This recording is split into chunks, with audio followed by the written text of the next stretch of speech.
Aujourd'hui, on prépare ensemble des samoussas maison croustillants et fondants avec une pâte sans gluten, sans farine et sans œufs.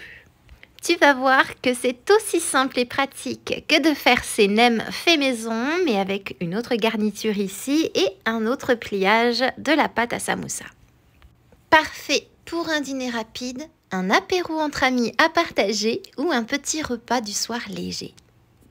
Je commence avec une feuille de riz moyenne, 18 à 22 cm.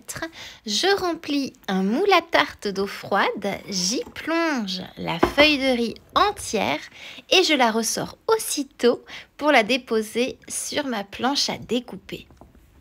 Et là, je laisse reposer 10 secondes sans y toucher, elle va se ramollir toute seule et restera bien souple sans se déchirer.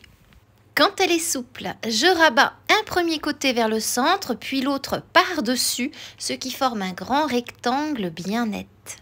Et puisque je partage aujourd'hui cette astuce ultra simple pour faire une pâte à samoussa avec un seul ingrédient, j'en profite pour partager aussi avec toi ma farce préférée du moment, avec une échalote finement hachée, 2 grosses pommes de terre déjà cuites et coupées en petits dés, 2 steaks grillés coupés en petits morceaux également.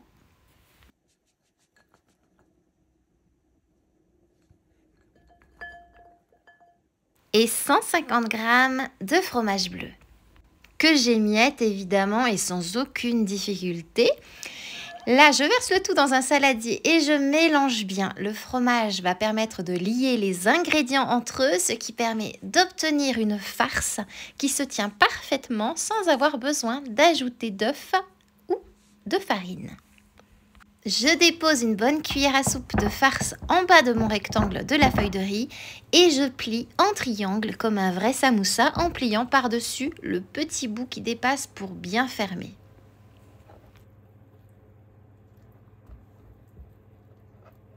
Et je les aligne sur une plaque recouverte de papier cuisson. Et je parsème un peu de graines de sésame par-dessus. C'est complètement optionnel, mais c'est tout joli. Puis, alors la dernière étape, je vais dorer à l'huile avec l'aide de mon pinceau.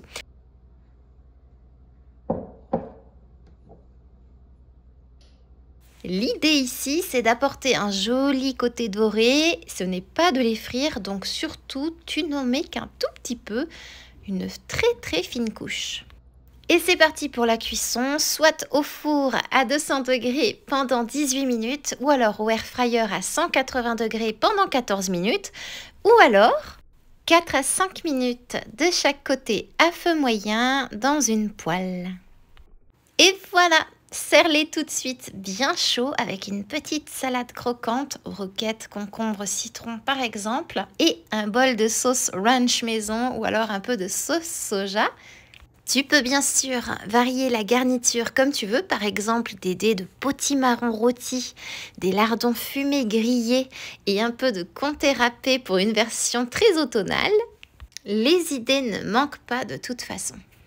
Et ma question pour toi, elle est toute simple aujourd'hui. Quelle est ta garniture préférée quand tu fais un samoussa fait maison?